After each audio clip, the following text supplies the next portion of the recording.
Hi, I'm StyleWise style editor Jon Jordan, and usually I have more clothing on than this, but today's segment is about self-tanner, and this is actually part 2.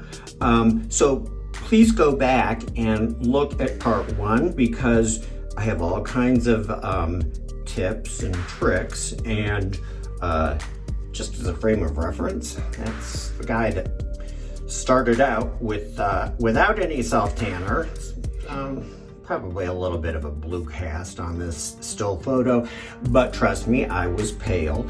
I will review quickly for those of you who haven't watched self-tanner part 1 yet.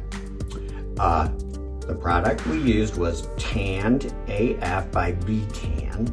It comes out kind of gray and green, and it's really weird looking. But I had all kinds of tips because you want to make sure that you have time and that your technique is right. You can screw up self-tanner in so many ways, it's not funny. So I will prohibit you from making those mistakes. Everything from like exfoliating and wearing gloves, that's kind of, a given. But there was some baby oil gel involved. And you know what else? A paint roller. Yeah, but that's all I'm going to tell you today.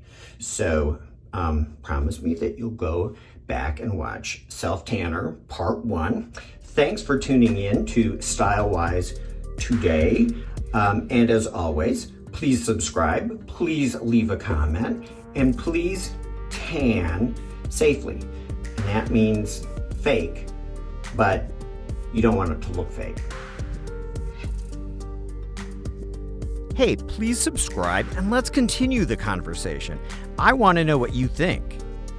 Even if you disagree, that's what the comment section is for.